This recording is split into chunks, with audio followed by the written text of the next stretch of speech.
그래서 오늘 마지막 본문을 읽으면서 이 본문 가운데 오늘 우리의 모습이 있구나라는 놀라운 은혜를 경험하게 됩니다.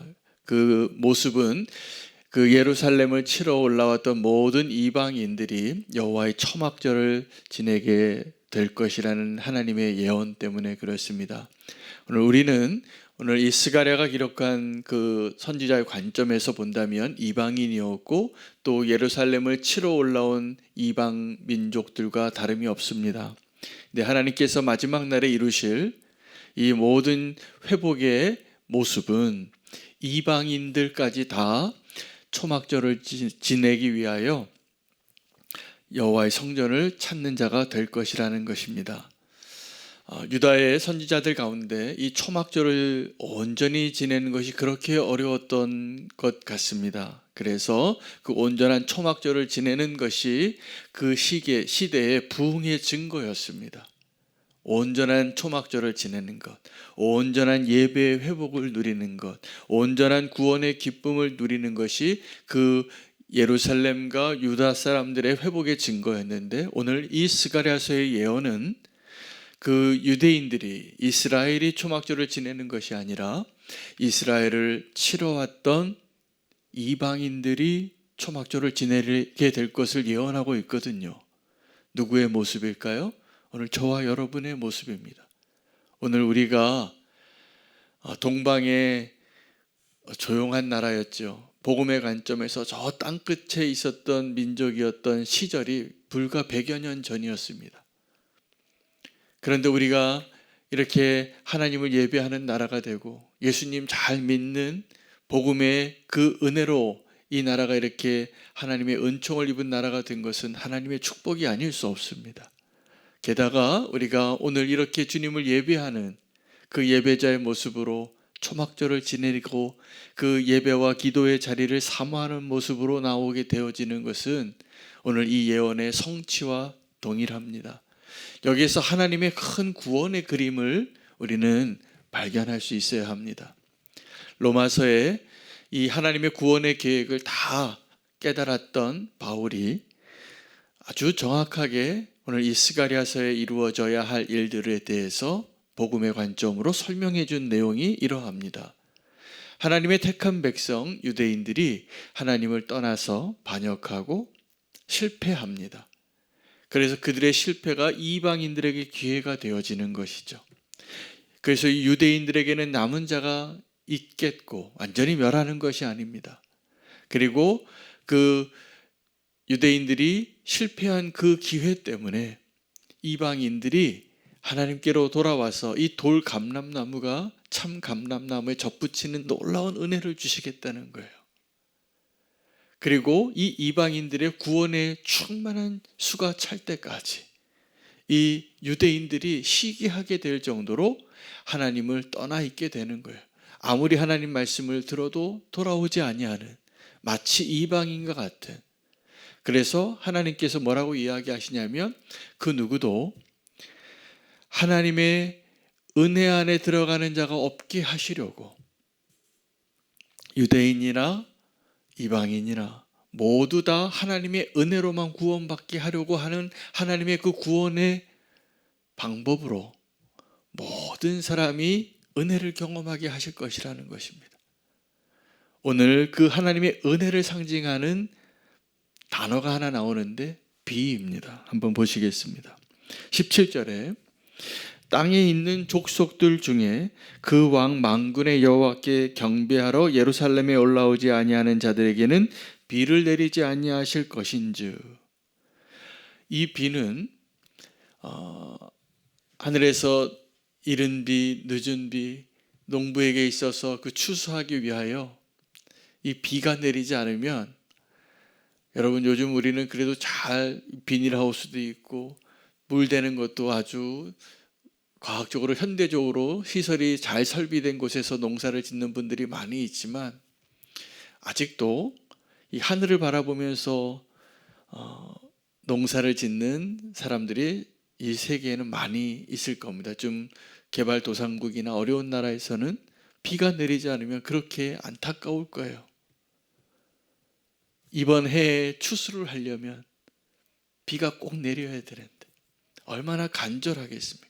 근데 성경에 보면 이른 비, 늦은 비를 이야기하세요. 하나님의 은혜죠. 우리는 지금도 하나님의 은혜 가운데 이른 비를 누리기도 하고 또 늦은 비를 누리기도 하면서 그 비를 통하여 열매 맺고 은혜를 경험하게 되어지는 것입니다. 그 비를 내리지 아니하시겠다는 거예요. 언제요? 이 초막절을 이 예루살렘에 예배하러 나오지 아니한다면. 그럼 무슨 이야기일까요? 우리가 그 하나님의 은혜를 누릴 수 있는 가장 중요한 기회가, 하나님이 원하시는 자리가, 방식이 예배를 회복하는 것입니다. 그 예배가 회복이 되어지면 그때 이방인들이 이 예루살렘에 올라와서 초막절을 지내겠다는 거예요. 이 초막절이 무엇을 의미합니까? 구원받은 그 감사를 올려드리는 절기예요.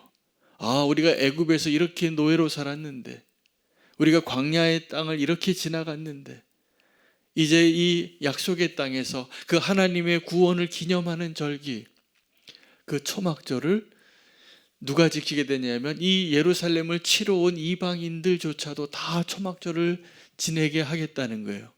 하나님의 구원이 유대인뿐만이 아니라 모든 이방인에게 확대되어지고 성취되어진 그림을 의미하는 겁니다. 그날에 애굽 족속이 이 예배를 회복하지 않으면 하나님께서 다시 재앙을 내리시겠다는 겁니다. 여러분, 오늘 우리가 다시 회복해야 할 모습이 있습니다. 회개도 해야 하지만 정말 하나님 우리를 축복하시기 위하여 마지막 때 하나님께서 유대인이나 이방인에게 우리에게 요구하시는, 우리에게 정말 축복이 되어질 수 있는 그 하나님의 비를 누릴 수 있는 하나님의 갈망이 뭐냐면 우리의 예배가 회복되어지는 것입니다. 그날에는 이 20절에 보시면 그날에는 말방울에까지 여호와께 성결이라 기록될 것이라. 모든 것이 거룩함의 갈망으로, 거룩함의 증거로, 거룩의 영향력으로 거룩한 백성의 삶이 회복되어질 것이라는 거예요. 그 말발굽의 방울에까지 여호와께 성결이라 쓰겠다는 거예요. 여러분, 우리의 삶 가운데 모든 영역이 이렇게 거룩합니까? 우리가 예배드리러 나오는 이 자리에는 그렇지만 잠시 우리가 방심하면, 허리띠 조금만 풀면 우리의 눈이 다른 곳을 향하고 우리의 마음이 다른 데로 끌려갈 때가 있지 않습니까? 근데 그날에는 여호와를 향한 그 갈망으로 충만한 자가 되어서 어느 곳에 있든지 무엇을 하든지 이 거룩한 백성의, 그날에 이방인들이 예루살렘에 초막절을 드리러 너무나 많이 와서 여호와께 드리는 그 예배의 제사에 아주 구별된 그릇만 쓰잖아요. 성전의 기구들이죠. 그것을 삶을 때나 태울 때나 담아낼 때나 다 거룩한 그릇이, 성전의 그릇이 따로 있는데, 그날에는 그 예루살렘에 사는 평범한 그냥 자기 집에 있는 솥그릇, 밥그릇이 거룩한 성물이 되어서 거기다가 성물을 올려드리는 제사를 드리게 될 것이라는 거예요.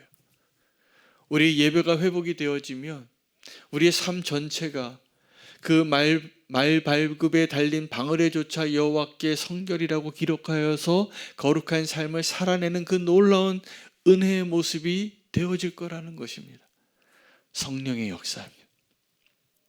우리가 성령의 충만함으로 정말 우리 예배가 회복되어지는 그 기쁨을 나의 삶의 모든 영역에서 누리게 되어질 것을 이야기하는 것이죠. 오늘 이 스가랴서의 결론은 하나님의 갈망이 있는 것 같아요. 한번 보시겠습니다. 21절을 다시 한번 읽을까요? 예루살렘과 유다의 모든 솥이 만군의 여호와의 성물이 될 것인즉 제사 드리는 자가 와서 이 솥을 가져다가 그것으로 고기를 삶으리라. 그날에는 만군의 여호와의 전에 가나안 사람이 다시 있지 아니하리라.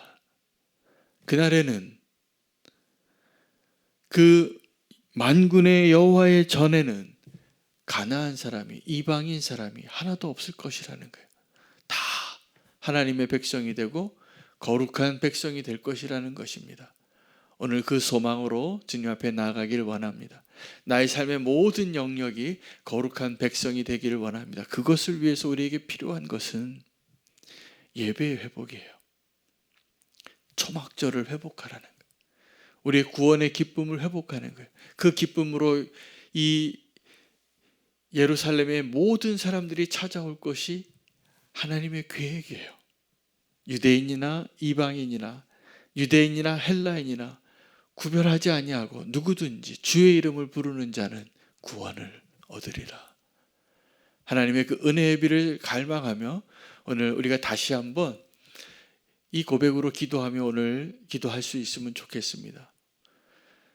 우리의 예배가 온전히 회복되고 우리의 거룩함이 온전히 회복되기 위하여 말씀과 기도로 그 기본으로 돌아가는 영적인 회복을 기도하기를 원합니다. 여러분 거룩해지기를 원하십니까? 그러시죠? 그럼 우리 예배의 자리를 회복하시기를 바랍니다. 내년에 제가 지금부터 기도가 돼요. 우리는 교회를 향한 하나님의 뜻을 구별하면서 하나님 우리는 교회가 어떻게 주님을 더 닮아가기를 원하십니까? 강력하게 저에게 주시는 말씀이 다시 기본으로 돌아가라. 말씀과 기도에 그리고 예배의 자리를 온전히 지키고 그 거룩한 백성이 되어서 말발굽의 그 방울에까지 여호와께 성결이라 말할 수 있는 거룩한 백성으로 살아낼 수 있는 은혜를 주십시오.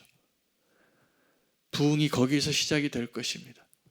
우리가 새로운 프로그램과 새로운 시도를 하는 것도 필요하겠지만 정말 새로운 시도는 다른 것이 아니라 다시 말씀과 기도로 거룩한 백성이 되는 것을 갈망하는 것입니다.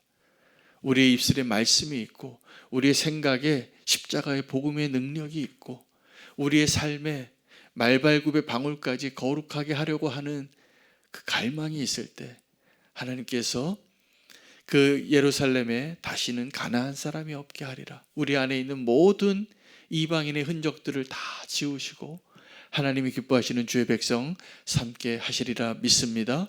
오늘 기본으로 돌아가서 다시 예배를 사모하고 말씀과 기도로 거룩한 백성이 되기로 결단하며 기도하겠습니다. 오늘 말씀 붙잡고